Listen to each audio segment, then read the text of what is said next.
Yeah, we'll just keep going, and yeah, I'll just who knows? Maybe we can edit that out or something now. Yeah. Anyway, you were saying. Well, that's basically it. What else you want to know about me? I'm 42 years old. Some people call me Gandalf. Other people call me IT Jesus.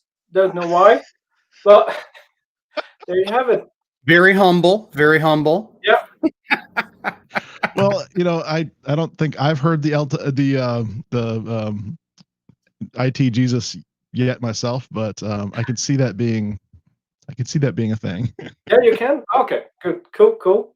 Can't see it myself, but I hear a lot of people say that, so I'll just go with it. Yeah. Speaking of Jesus, so back when I first met my wife, I had the long hair, everything, and her great uncle was a priest. First time I meet him, he comes up, shakes my hand, he goes, "How you doing? How you doing, boss?" It's like, okay, I'm Jesus now. All right.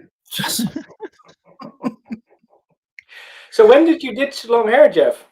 Oh, that was back in teens, 80s, 90s, 80s and late 80s through about half of so about 94, 95. Yeah, that was my first bout with the long hair. Was back in that time frame. About 95. That's when about the time that I let my hair grow, really, actually. Yeah, then I had to get a job. It was doing all the, and then the flannel stage hit. Because I don't think we had the flannel stage in the Netherlands, actually. No. We definitely skipped that. We had some fun and strange things happening in the 80s, but no flannel. No, definitely. Okay. Yeah. I would say I miss those times, but if we're being really honest, I'm not sure I actually do. I don't know. I loved the 90s. So but I guess musically, that's my go-to genre, the grunge, the alternative. But we're gonna have to talk. The grunge. Yeah. I really started getting into grunge around that time, and I made a progression from grunge to the new wave of British heavy metal bands like Iron Maiden and stuff. See, you went back in time to the 80s. I went back in time. And that's what I grew up with, was the heavy metal and obviously hair bands, but I was really more into the Iron Maiden and Metallica, early Metallica and all that stuff. Good stuff. I listened to some Bon Jovi. Yeah, I made a Bon Jovi joke in a presentation yesterday. So you did. Oh, great! My wife is a massive Bon Jovi fan. I'm more like I'm a little bit more into the heavier stuff. I really started with Metallica and Pantera and all kinds of things like that. Yeah, love it. All right, so I'm looking at the status board and I am seeing that we're live. We've just been having some server issues, so I apologize for the weirdness. So what I want to do is I want to kind of start over a little bit and just have you just give a summary of what it was that inspired you, living there in the Netherlands, to get into information technology. Oh, that's a very good question, actually, and that was a very easy one to answer. It's the only thing I can do, actually. But to give a little bit of context for that, we in our family where I grew up, we had a PC very early on. My dad was into accounting, and he always used PCs. So we started out with a what was called an XT, an 8088, and an 8068, and a 268, a 368, a 468. And I love tinkering with computers, love building my own computers, love programming, started up with Visual Basic and MS-DOS and stuff like that. And I really spent the majority of my time in the attic on the computer instead of playing outside as my friends used to do. So why did I go into IT? Well, basically because that's the only thing I know how to do from a young age on. Nice. All right. I guess that makes some sense. Sometimes it seems like that's where a lot of us just kind of ended up. So did you have other jobs before getting into IT, or is it pretty much just right out of school? You No, just no, I went into dropped out of school when I was 19, 20. Don't tell my youngest, by the way, that I did that. And while all my friends started in university and college and started to study, I didn't really like doing that. I'm and don't tell anyone, but basically on the core level, I am extremely lazy, really, really lazy. So I didn't really want to go to college, and I thought, you know what I'm gonna do? I'm gonna start working because Yeah. that's gonna be much, much easier than go to college. Well, in hindsight, that might have not been the best decision in my life, but it brought me where I am today. So Yeah, I'm back and forth on that. And I'll say that in all honesty, because what I'm finding in gaps for a lot of people in the marketplace right now are some things that I did learn in college. I have to mhm, admit that, like some of the soft skills, like writing skills and things like that, that are, I think, necessary to get to a certain level in your career. But it's not like they can't be learned outside oh of no, no, no, I college. totally agree. But Yeah. it's my career path would have been way easier if I had a formal education in that instead of learning it on the job and learning it from colleagues and learning it from mentoring, which is fine by the way. But it's easier when you learn it earlier on instead of learning it the hard way in so many ways. So That's everybody, don't drop out of college, please don't. see, and that's see what I found was kind of the opposite, and it was while the colleges were teaching a little bit of some programming, some computer information systems, you weren't really learning that stuff. You know what I mean? It was Mhm. behind. It Yeah. was always behind, and they weren't teaching soft skills. I mean, if you took English class or something, you got some writing in, but Yep. not like what we have to do today. So most of my beginning career was, I did start going to college, and it took me a long time to finish it into my 30s, but that's because I went back just to finish it. I was like so close, but it just happened to be that there a lot of the stuff was still coming. I mean, when I started, I was helping cable the old 10 base T stuff, Mhm. coax throughout, Yep. crap like that. So, there was no mentoring was the only way to get that, or just do it. Mhm.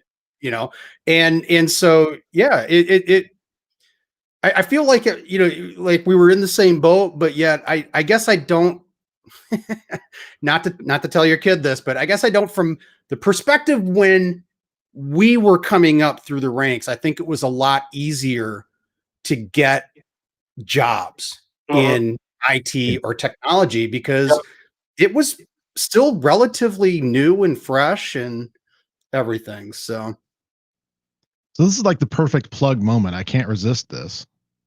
Like, like, Oh, come on then. like seriously. That's why I wrote this, man. Yeah.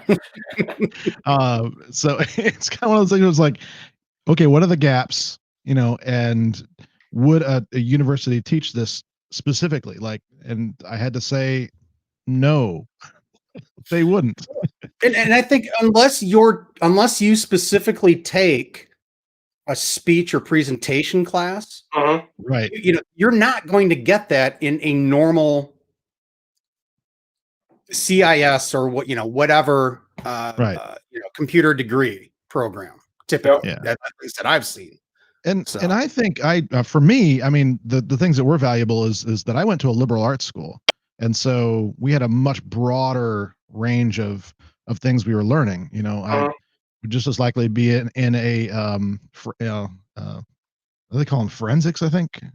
What is the speaking class, and Mhm. journalism, and broadcast journalism, I think, is one of the classes I had. Photography. There's all this just wide range of stuff that I really enjoyed, and it made me very flexible. But I think, and I even say this in the book, actually, because it's one of those great pieces of advice that it would I don't want to die with me. And it's that, sometimes we do things to learn how to learn. It's not just we need to retain the knowledge. we need to learn how to actually get that into our heads in the first place or apply that. And so learning how to learn, that is valuable for college, but honestly, there's nothing like, life experience, I guess. Mhm. So But Well, do you think that the educational system has changed compared to when we were young? I mean, the education system, especially when I was younger, was really focused on theoretical knowledge and not as much as the life skills and the other skills, the soft skills you need, especially in an IT job, because people think IT jobs is just about sitting behind your PC and typing, but it's much, much more. There's way more interactive involvement with people than most people think. yeah, yep, yep. it And is. you Yeah. know, because you got to move a mouse around too. You can't just type on a keyboard. You got No, to move that's that mouse. You got to exactly. figure out how to do that. It's your No, like command line and and I completely agree. But PowerShell. see, DJ, like your example, you chose to take those classes, right? I mean, Mhm. it wasn't Yeah, like all elective. I'm Yep. going into this and part of my program are these things, and I think it's hard, just thinking back, being 18, 19, 20, Yep. going into college. I just want to get out of school. Right. I'm tired of school. I've just spent the last 12 years. I'm tired of this, but I knew it's you're always going to have that mix, right? There's going to be people that just, love taking classes and figuring that stuff out. At that time in my life, I definitely was not at that point. Right.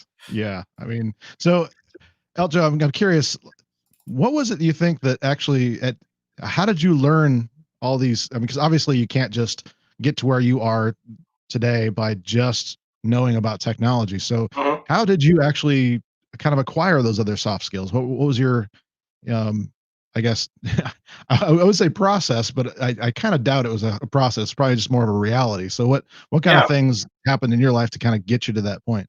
Well, sometimes things happen because they have to happen. And I started in IT really low on the bottom, like most people, I think, in their IT career. I started at the as Mhm. a help desk technician. This was actually the first real job I had, apart from working in a grocery store, as a help desk technician. And when you are a help desk technician, you have frontline contact with people. And Yeah. that's where you learn how to interact with people on a technical level, but also on a social level with that.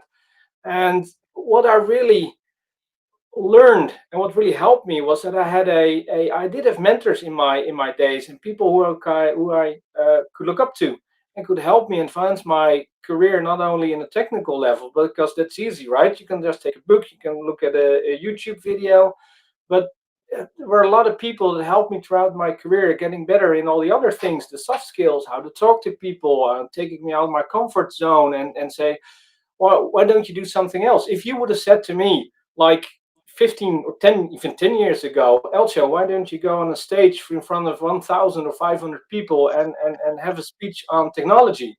Yeah, why I not? would have laughed at your face. I would have walked away. Actually, I would have run away.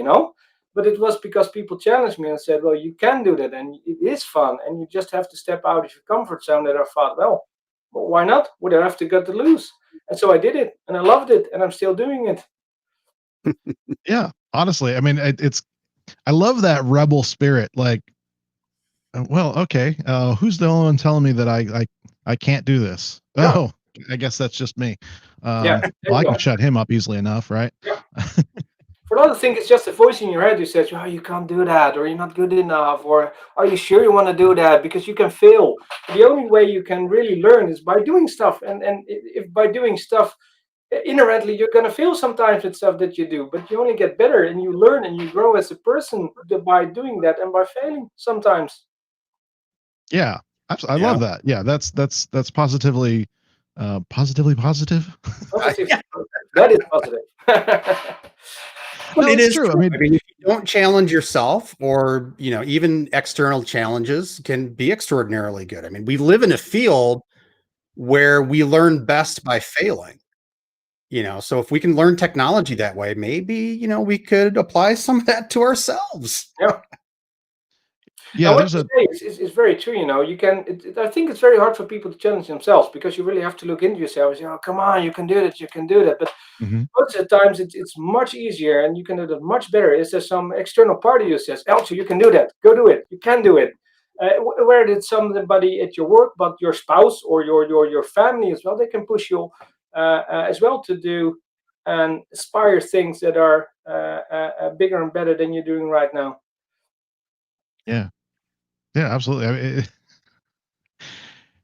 yeah, I was just found myself thinking about the limitations we put on ourselves, and you know, and I often wonder where those come from. Hmm. Is it just I think fear of failure is such a big Yeah, thing. yeah, I really do. Yeah, And because if you yeah, set yourself up for failure, why would you do it? Why would you? Uh, why would you go up on the stage if you are in self-afraid? You're, I'm gonna fail. I'm not gonna do it. yeah, You're not. Somebody has to give you that push to say, well, you can go up on the stage and you won't fail and you're gonna do great. yeah, and Yeah. the other thing about this that I've had to learn to embrace lately is, so what? What if you like trip, fall on your face, and everybody's laughing at you? So what? Yeah. It's not like they're like, taking anything from you. You know, Apart from it's your it's dignity. No. well, I mean, Yeah. but you're You're taking that from they're yourself, they're right? taking It's like, whatever Yeah, you let exactly. Yeah. them take is what it yeah, comes down to. exactly. I was just telling my kid the other day. I said, if I forget what exactly we were talking about, but it's like just face it, run with Yeah, it, embrace it, and you know what? They can't hold anything against you at that point. Well, It's just just own it and be you. yeah, but it's not yeah, just for children, right? It's for a lot of adults as well who need to Oh, really absolutely. step step in front of themselves and put themselves out there a little bit more so you can get better at everything, but it's still hard for people to do that. I see it a lot in my job and in my personal life as well. hmm. Yeah. Well, I say this all the time, and I'll just keep saying it until probably the day I die. But you won't rise to the occasion. You're only going to rise to your level of preparedness. And so when it comes to taking big risks, you have to take a bunch of small risks ahead of that. Yeah, And to really get this kind of what you were saying, as far as like, being pushed to the next level, next level, next level, getting up to that point of being able to step on stage. There was a progression there. It wasn't just like one day you woke up and said, I'm going to go ahead and just go speak in front of these 2,000 people. It's little things. I mean, for crying out loud, like we started this broadcast with some weird technical glitches, and we could have just said, no, no, this is scary. I don't want to do it. yeah, bye we guys. could we could have just given up and just and gone away with it. But that's not my level. I passed that level a while ago, but you know 10 years ago, that might Mhm. have been just the case. It was like, no, this is too much. I can't do this right now. That feeling of can't do this right now, or this is too much for me. That's because your level hasn't been raised to that point, and it takes intentionality. So if it's somebody like wanting a raise, sometimes there's that phrase of buttering up for a raise. Mhm. That's just taking smaller and smaller, smaller risks that are increasing with that point of saying, getting to that point. But that's just for you. The actual risk isn't there. I mean, it's like I can't think of a lot of people that I've known that have went to ask for a raise, for example, Mhm. and gotten fired because No. they asked for a raise. It doesn't happen very often. If it does, you're probably working for the wrong place to begin with, to Yeah. be honest with you. But we tell ourselves that. We're like, "Oh, I can't ask for a raise. They might fire me." We tell ourselves these stories all the time. It's utterly ridiculous, but Yeah. we And do there it. you have it. What's the worst thing that could happen when you ask for a raise? The worst thing that can happen is okay, you can get fired, but it's such a small chance. The worst thing that can happen is that someone says no. Well, Yep. there you have your answer. No. And then a simple question can be, well, why not? And then you can engage in a conversation with your boss, and then you're getting into a whole new level because Yep. he can tell you why his reasons he don't want to give you a raise, and you can counter that with yes, but I believe I deserve a raise because this and this and that. And Yeah. I think that's a very good thing to do then in that sort of situation. Or what does it take to get there? Or, Yeah, well, sometimes it's just a budgetary thing. It's like, okay, well, how can we work how can we fix this? How can we, being proactive about that solution is a mindset you can have going into that for sure. Yeah. And But you it have to be takes able that risk. to accept the criticism as well. I mean, whatever they come back with, whether you believe it or not, you have to be able to take that feedback and, either correct it, do whatever it, what that takes to get around that. Or, like you said, just have examples of why you feel like you deserve it, and you may say, look, yeah, you say that, but here's what I did in that area. So a lot of, and I think sometimes people have a hard time taking in, I say criticism, but taking in negative feedback. They don't want to hear it, and that's you have to be able to take that in and process it. And act on it or not is up to you, but at least then you know. Yeah. And honestly, that's kind of that, building the risk scenario where you're actually having conversations with the person you'd be talking to about a raise anyway. You're going to know certain things about them. You're going to be observing that. You're going to be working on a relationship there. The funny thing about this is, and not funny, haha, funny like how in the world did this happen kind of thing. But I'm finding out there in the field that a lot of people that are in those kind of supervisory or management positions weren't really wanting to be. They just kind of got promoted up there and woke up one day and said, wait a minute, why am I doing this? I used to do things in technology and now I fill out paperwork. What happened? And so we have to keep that in mind too. But a lot of times you can kind of speak to their pain, and it's almost like sales sometimes when it comes to approaching some of these things, where if you can get past your fear of it and say, okay, what's possible here? And sometimes you have to say, well, okay, well, in any negotiation, it's what's the win for them, not just what's the win for me, what's the win for them. So if I'm going into this thinking, okay, what can I do for them, or how can I just open that conversation about, okay, what's your benefit here, and just being clear that we both need benefit. It can't be a one-sided thing. But that's a part of that. But again, getting past that point of that crippling fear is the first step. So you have to do that. Yeah, getting past the fear, uncertainty, and doubt. Those are the three main reasons, I guess. Yeah. Absolutely.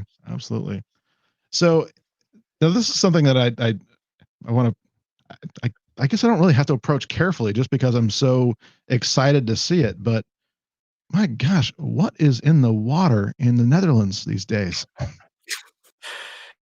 It is, right?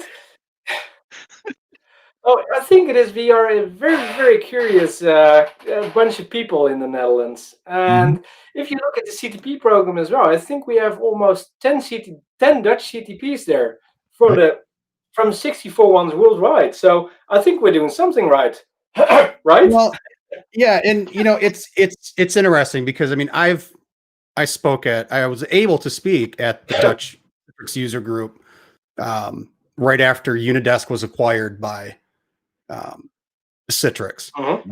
And I was amazed, stunned at the amount of people that attended the user group. I mean, you don't see that in the US at all. Right. Now, the one thing I've learned is that for whatever reason, you guys seem to be ahead of the curve when it comes to this EUC for whatever reason. You guys, it's you wouldn't expect it coming out of the Netherlands, but you guys really do kind of lead the pack when it comes to stuff. And you look at where a lot of our utilities came from. Not login VSI, but the old oh my God, the old profile, the original roaming profile. Yeah. Your own, I can't remember his last name, but that group came up with with all, with all of that, using the It was old Login Orca. Consultants, right? Was the name of the group. Yes, login consultants, and I mean, that all that stuff came, a lot of that just came from there. And it's like, where would we be without you guys from an EUC standpoint? So it's I don't know what it is. Like DJ I don't said. know either. Actually, it could be the water, but as Dutch people, we are very inquisitive. We are very vocal in what we think. And I think you must have seen that in the user groups as well. We're always ready to speak our mind on every topic there is. Even if we don't know anything about it, we will have an opinion on it and speak about it. Technology is very embedded in the Netherlands. We always used to have good internet connections. Most of the people here have internet connection. They grew up with internet. They grew up with technology, and I think that really put a stamp on how people think of technology and how they use it. And the funny thing is, we went to Citrix Synergy. I think it was 2 years back. It was our first major presentation we did with Go EUC. I think it was still called ICTR back then. And we went on stage, and there were like 500 people, and we finished the presentation, and we got to the question round. And the strange thing is, the most questions that people asked were from Dutch people, not even Americans there in Synergy. No, it was the Dutch people who were asking the most questions and who were the most vocal on it. And that really surprised me. Yeah, I think in general, Americans are more restrained when it comes to that. I wouldn't have thought that Americans would be a little bit restrained and conservative in that way. And that really America is is extraordinarily conservative when it comes to that type of thing.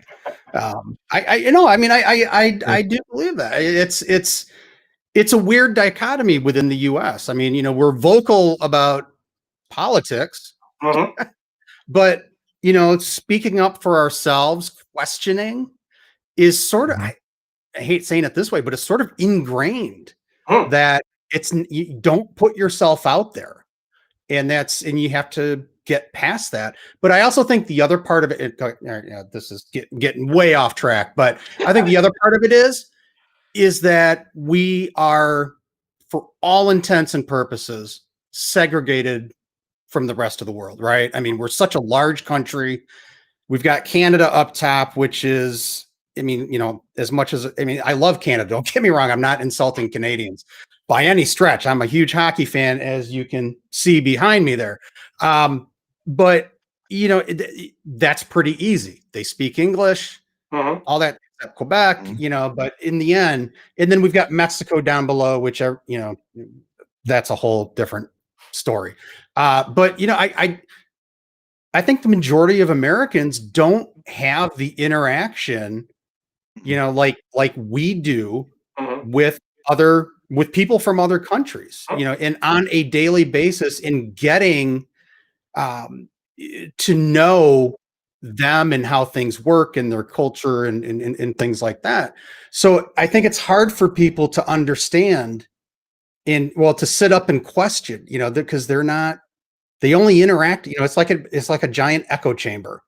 The US is, so it's in a lot of ways. Yeah, which is really funny because of how much, as far as like tech innovation and things like that, we did all right, we did okay with that, but you look at, not to get into politics, but you look, even whether it's Democrat or Republican, doesn't matter. You look at how they treat technology, they don't understand it. Right. And so, we've got Silicon Valley, we've got, Boston, Mass, coming up with stuff.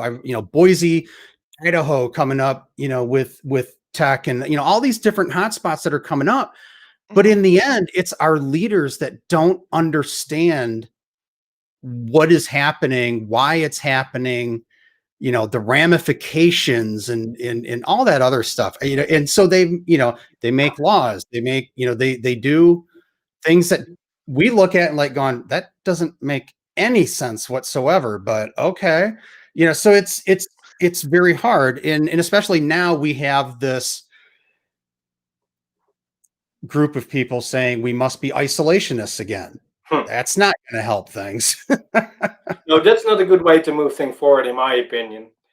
Oh no, no, we're taking a step back if it really starts to happen. Taking a huge step back. And I think that might be just I'm hoping that's just a current mindset. There's well, we talked about like that fear thing, and that's what it boils down to. That's what I'm seeing a lot of. I've been seeing this for a long time. I bought into this for a long time. We talked about this in what episode was that? Let me pull up that. That was episode 3 that we talked about how fear kept me from doing a lot of things, and I was always kind of, gosh, if I put myself out there and do anything, then I'll just have a consequence again, and a lot of times we just we feel that way, right? We just think that there's going to be a consequence for what we do. And a lot of times what I'm finding, especially in technology, it really is where there's a will, there's a way. It's not like we are stuck with this, even in a even in oppressive regimes, let's put it that way. We're seeing a lot of embracing of technology. Now, some of it is really weird. Like, I was reading yesterday that Russia is trying to basically ban TLS 1.3 because it obscurifies whatever the word is, destination IP addresses and things like that. And I'm like, that's a good thing. And they're like, no, that's bad because now we can't see where people are. It's kind of the weird back and forth with embracing technology. Yeah, I mean, well, the US is the same way. They want back doors into like Apple iMessage and iCloud backups, and the same thing with Samsung. All these cloud. They want the back doors. And it's like, well, if you put a backdoor in purposely, it will be compromised. It's just a matter of will find that backdoor and someone will abuse it. And the whole problem comes then not when you know that it's been compromised, but if you don't know if it's been compromised. Yeah. I mean, remember the whole Citrix thing not too long ago. They didn't know how long they had been in there, So I mean, so it's people that are not just the US, but I mean, I think in very many countries, it's they don't understand what they're dealing with from a technology standpoint. But it's interesting, you brought up, getting around stuff and weird things. I mean, China's a great example. They've got the great firewall there, but things still seem to come in and go out, and so people will find a way around anything. Yeah, people are really inventive when it comes to those kind of stuff. Yeah. I don't take stuff and technology away from them. Yeah, and I think it's really amusing when I think about this. Speaking back in college, it was the same class that my professor told me that you're here to learn how to learn. I believe it was in that same class that I actually wrote a paper way back in 1990, the 90s. And I was talking about how I thought that there would be a worldwide culture, and saying that instead of being, pockets of culture like we typically are, that the technology would actually start to make it so that we have subcultures outside of that. So we have like overlying cultures that are basically driven by groups of technology, and it's weird. I'm not usually the crystal ball kind of guy, but man, I nailed it. Okay, I want the lotto numbers for leave. Make us rich, DJ. But I mean, it is kind of funny that talking about the cultural thing. I think we're also seeing a back and forth on this, and we have to remind ourselves that we're still young in this process. That we're not used to having a worldwide platform. I'm not used to. Well, I'm getting there, but on a daily basis, interacting with people from multiple countries and multiple time zones and all that kind of stuff. It's becoming more and more commonplace with what we can do now with like this, where we're like literally looking well, not literally looking in each other's eyes, but figuratively here, like looking in each other's eyes, looking in each other's cameras. Into my eyes. But yeah, but it is kind of one of those weird things where it's just like, okay, now what? And what I'm seeing, and this is kind of where I wanted to kind of go with this, is this weird, almost politicization of various technology areas where it's becoming its own overlay, like its own cultural overlay. That's kind of like, it's almost, it really is just kind of mimicking politics of saying, no, Citrix is the best, and no, VMware is the best, and Microsoft's over there going, but I'm curious. So do you guys remember the Apple versus Microsoft wars? I forget what it was, like Apple diehards and would mock Windows, and it was back and forth, and it was a lot of like what you're saying on obviously a little bit more limited platform, because it was the early days of the internet, like IRC and the news groups and stuff like that. But yeah, now it's yeah, you're right. It's even worse now in many ways. It's hard to have those discussions without it devolving into an argument. So I'm curious, in the Netherlands, with so much going on over there and being such a geographically small nation, what is that kind of thing? What are those kind of like battle lines? Are they drawn the same kind of way you're seeing in other places in the world? We are a very small country, I mean, how many people do live in New York City? Do you guys know? A few million. 6 million, maybe, maybe more. The default answer is like probably too many. I don't know. 15 million people. That's it. Nothing more, nothing less. 17 million. So we are a very small country. But the same stuff you're talking about in a much larger scale is happening in the Netherlands as well. So it doesn't depend on scale, but we still have the Apple fanboys here. We have the Android fanboys here. We have Macintosh users. We have Windows users, and there's a lot of animosity between those. You wouldn't see anyone walking up with an Android phone and a Apple iWatch. No, we will not. Yeah, it is amazing. So if you look at the EUC world and the community within the EUC, it's much different. I think they are much friendlier towards each other in that part. No matter if you're all in for VMware Horizon, or if you're all for Citrix, we can all talk together and say, well, Citrix does this better. Yeah, okay, that's true. But there are some points that VMware handles better. And even Microsoft with some stuff is doing pretty good and new cool stuff. And we can have a discussion with each other instead of bashing each other because you're barking up the wrong tree technology-wise. Yep, absolutely. It's because in the end, especially with software, and especially with anything, there is no one size fits all. No. It's that'll never happen.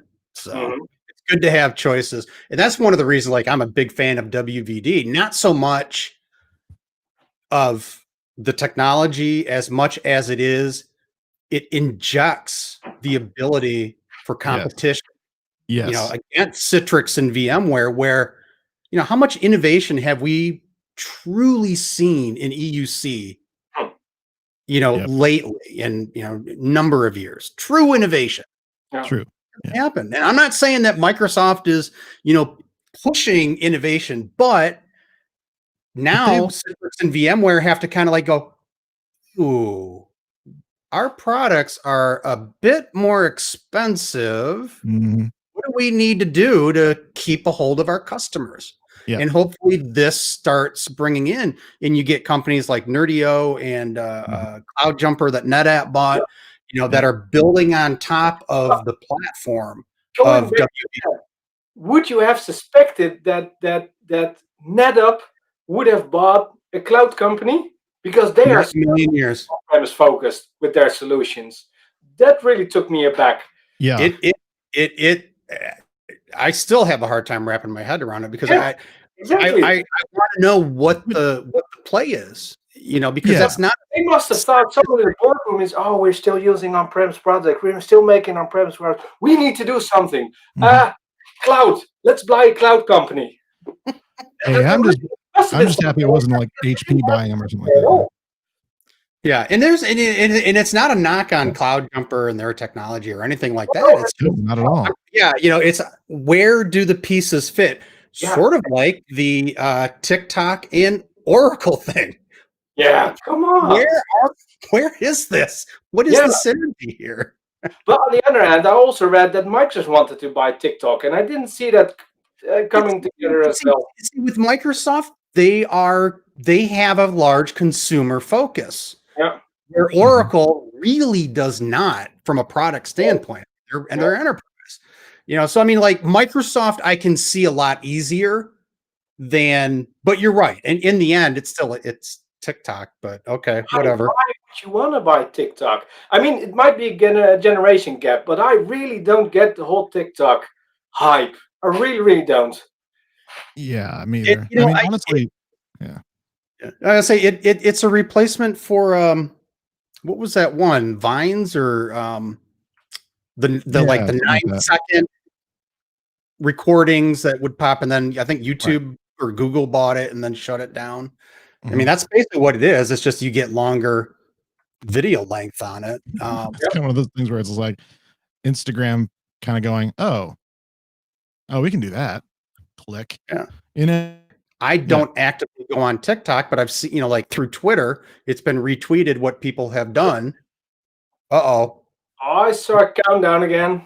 Counting down. We're still having server issues, and we'll know in about 30 seconds if we're still live. But we'll just keep talking. Yeah, I'm watching it on the iPad here and see if we're gonna go. I'm seeing the like monitoring over here. It's like, this is technology for you, and that keeps it. That keeps it interesting. There's always something new to learn, always something new to fix.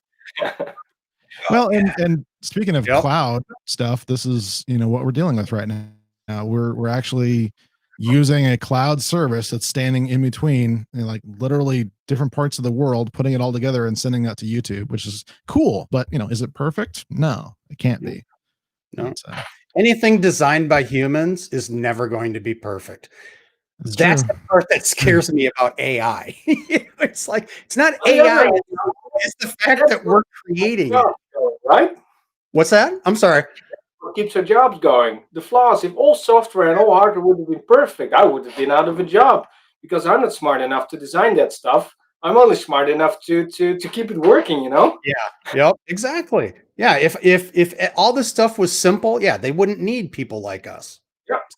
And on the other, what you're talking about in AI, there's so many awesomely cool stuff and things happening with AI. It is really, really scary.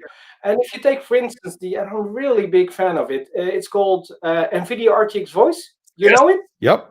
And it can, on the fly, cut out everything, all background noise you are having. You can clap, you can scream, you can have screaming children in the back, and it filters it all out. Yep. That is awesome technology. And I love those kind of innovations. Yeah, and it's in your computer, in your laptop. It's a card.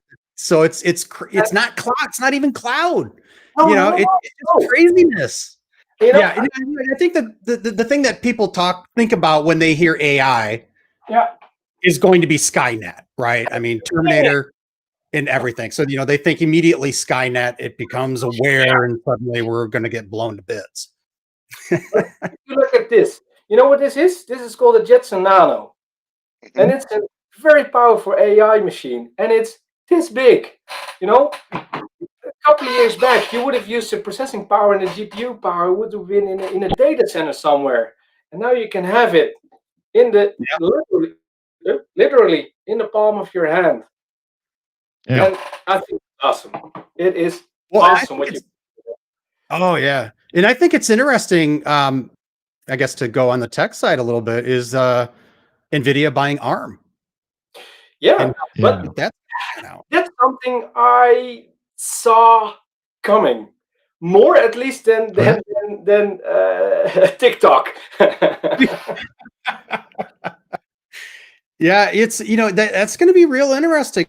I mean, because AMD, they're already a chip maker and they make very good video cards as well. But now with NVIDIA, with everything NVIDIA's been doing, they're not obviously just not GP, or they're just not gaming cards anymore. It is amazing to go through their website and see everything that they are doing and part of. And so it's going to be real interesting, especially with ARM, where that could take them. So Yeah. I think you could really step up the game as well, even more in the AI and the machine learning part. And a lot of people still think of NVIDIA as solely a graphics card company, but that's not what they do anymore. It's much larger what they're doing.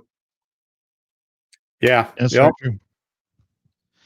So we're getting to the top of the hour here, so it's time for deep and probing questions. Oh my God, I'm dreading this moment already. Yeah. So are you a musician? No, I am not a musician. And a lot of people ask me, and I don't know why. And you already knew the answer. I'm not. You cheeky bastard. No. I tried to play the guitar when I was like 14 or 15, and I tried. And after a couple of weeks and months practicing, the neighbors came knocking on my house and said, "Well, Eltjo, you can better stop this because this is not going anywhere." So no, I'm not a musician. I love listening to music, but I am not a musician at all. Thank you for that. Let's see what other probing questions. What's that? Thank you for that. Okay, Because I've got a question. I'm pretty sure every American wants to ask. Do you have a windmill in your backyard? Isn't that like I do have solar panels on my house, though. There you go. Yeah, we now have more windmills in America than there are. Well, it's funny. I live in Michigan, and we have one of the largest Dutch communities right on the lakeshore in Holland, Michigan. So they have the Tulip Time Festival. They bring out the wooden shoes and parades. Let me get the cheese as well. Cheese? Yeah. I mean, it's everything. I mean, it's if it's Dutch, it's over there. The whole shebang, yeah. And then everybody talks, not to get stereotypical, but oh man, you're Dutch, as in you're cheap. Yeah. Don't like to spend money. Okay. Well, to be brutally honest and fair, most people in the Netherlands are cheapskates. Yeah. I'm sorry. Not to burst a bubble, but yes, we are. At least I am. So. Oh man. Well, I don't own any pair of wooden shoes. I don't live in a windmill. I do like my cheese, by the way. But I am cheap. Yeah, there I have it. Well, I'm disappointed you're not living in a windmill. Yeah, me too on some level. Yeah. Oh man. But I will admit, I was staying just outside of Amsterdam, outside of Schiphol Airport. And I took the high-speed train down to meet Barry Schiffer to take me to where the Dutch user group was. But driving through the countryside and everything, it was absolutely beautiful. Absolutely beautiful. It just, yeah. And I did see a windmill. It's happy. I am really regretting not going last year. Oh, it's worth it. I mean, it was funny though, because, obviously it was like me and Tim Mangan were the two Americans that were there for that user group. And, he got done, and then I went up and did my spiel and sat down kind of in the back, and, everyone starts speaking Dutch again. And it's like, I was texting my wife, like, okay, I've got no idea what's going on anymore. But then the Q&A at the end, they had like the 5 speakers up front and everything. I mean, again, everybody was great, very friendly, but we got into topics that I don't think would have been brought up in the US. I mean, not that they're controversial in any way, but it could be an uncomfortable question, but it was great. Absolutely a great way to do it. And I, I think one of the things that was pointed out to me is that, you guys that user group has been around for a very long time. Mhm. It is not part of the OG. No, MyCUGC. Yeah. And it's True. got more members. I think they modeled a couple of CUGCs towards the Dutch Citrix user group. Yep. Yep. And the Excels, because you don't say what is the average? Do you know like how many people show up at the The attendees, I think it's somewhere around 150 people. Yeah, if you got that Wow. that doesn't happen in the US, even with the Excels. Hmm. Well, On a regular basis. Maybe some of the Excels People are get just big. genuinely interested in not only just Citrix and EUC, but in technology in general. And if you have something interesting to tell, they will honestly listen to you, what you have to say, and knowledge you have to bring. Yeah. Yeah. Yep. And that's absolutely. what I was told, was that you guys are the hardest, or not the hardest, but the very you guys are very, I don't want to say hard on speakers. We But are you expect very them hard. to know their We stuff. are brutally honest and very blunt. And if we Yes. don't like your presentation, and if we don't like what you have to say, we will tell you. We Yeah, will yeah. tell you why as well. Yeah. Yeah, very tough. Could be a tough crowd if you go in unprepared. Which that's true of a lot of other things. That'd be like a training ground for um, E2 EVC or something like that. Where it's just straight heckling. A lot of it. See, no, but this isn't heckling. This is like, Right. it's not like it's bad in any way, but they, if you're going to be invited and you're going to go over and speak, you better know your stuff is what it comes down to. And So. that's why I wonder if I'm secretly like part Dutch or something like that, because I definitely have that attitude. Well, you could do a lot more You tell me productivity. I'm wrong, I'm like, oh, are you sure? Because you better be sure. Yeah, right. So, hey, as kind of speaking of, tell us a little bit about some things that are going on in Go EUC right now. Oh, Go EUC. Oh, we got so many things going on. We have a lot of stuff. We have a very big backlog. And for those of you who don't know Go EUC, I'm going to take some time, DJ. Go EUC is our community platform. And what we do is we want to share knowledge, and we use the Go EUC as a platform to share knowledge. And actually, it encompasses everything EUC related. We publish it on our website, www.go-euc.com. Oh, that's really hard in English, by the way. And we do a lot of presentations on everything performance related, EUC related. Speaking of, if you are attending the Xenoblock Virtual Expo tomorrow, make sure you stick to the end, because I think we have one of the last sessions of the evening, and we are going to talk there about the real user experience from a cloud workspace. So, there's a lot of interesting data to show you guys. So, I would invite you to watch that as well.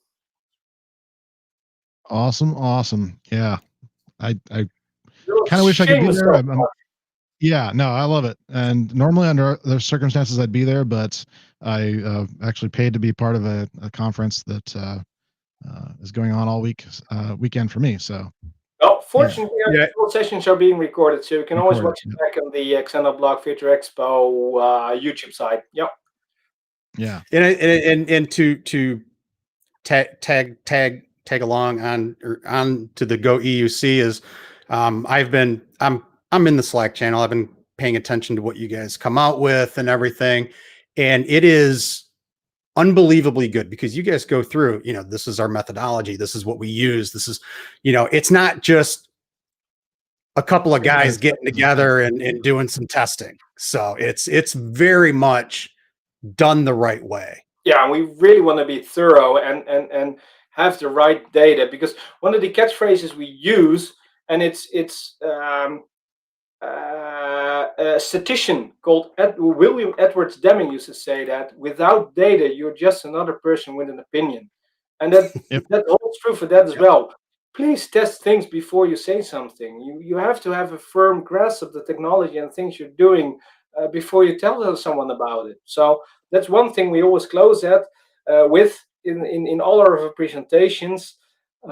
Without data, you are just another person with an opinion. Yeah. Very true. Very true. Very true. Well, Eltjo, thank you so much for being with us today. I really appreciate it. Actually, let's go into our final thoughts mode. So anything final you want to share with us? Any final thoughts? No, actually not. Thank you very much for having me, guys. I really enjoyed being on your show. Yeah. Awesome. That was great. Thank you. Yeah, I'll kick you back into the green room real quick. Be with you in a moment. All right, Jeff, final thoughts from you. Yeah, final thoughts. It's yeah, the Dutch, it is I've always found it just a little bit crazy. That they are, I mean, I have to say, the leaders in EUC for quite a bit of this, of what we do today. A lot of the knowledge we have, a lot of the procedures and stuff like that has come from there. They are essentially bleeding edge. So it's great. It's great that they do that. And it's, I mean, obviously, for them, it's great, but, even for us to be able to pick up on what they've done and do. So yeah, it's, if you ever do get a chance, DJ, to hit the Dutch user group, you got to do it. It is a great experience. And I wouldn't have traded it for anything. So, but yeah, everybody, I just, have a great week. I'll see you guys next week, and, hopefully we don't have any technical issues next week. Yeah, well, we'll see. Time will tell. Cool. Yeah. Right on. Cheers. All righty then. So yeah, do appreciate y'all being with us, and if you're watching live, sticking with us. We had some technical glitches early on in the program, which hopefully have been resolved. If not, we'll put up a recording of all this if we can. You just never know sometimes, but I did want to let you know that there is an opportunity for we're filming this in September, and for the next few weeks, this replay will be up. You can go to ctxpro.com/91420. We're talking more about kind of our transition into THRIVEIT.com and how we're approaching our methodology for doing things, and the four areas that we focus in on, which are mastery, mindset, methodology, and mentoring. So we're talking about that. It's about an hour-long presentation to go through. It's a lot of fun. I'm actually showing some data myself of how we came to this conclusion that this was a needed thing. I'm not just saying it because I have an opinion. We just have some data on that. But there's also a chance to join our insiders group if you watch that presentation. And I encourage you to look into that. That's something where we are developing a lot of new things in the background, and it allows you to be a part of that. So feel free to watch that presentation. If it's past the point where that replay is available, I'll try and remember to update this link with the appropriate place to find that information. So please do check that out. And yeah, we appreciate you being here with us, and we will see you next week. Make sure, if you are watching this after the fact in our replay club, make sure you hit that subscribe button and hit the bell icon. That way you're notified anytime we go live. We've actually got some things coming up here in the next month or so where we're going to be doing some slightly more impromptu things, and we encourage you to be part of that. So until next time, cheesy sign off line here. See you, everybody.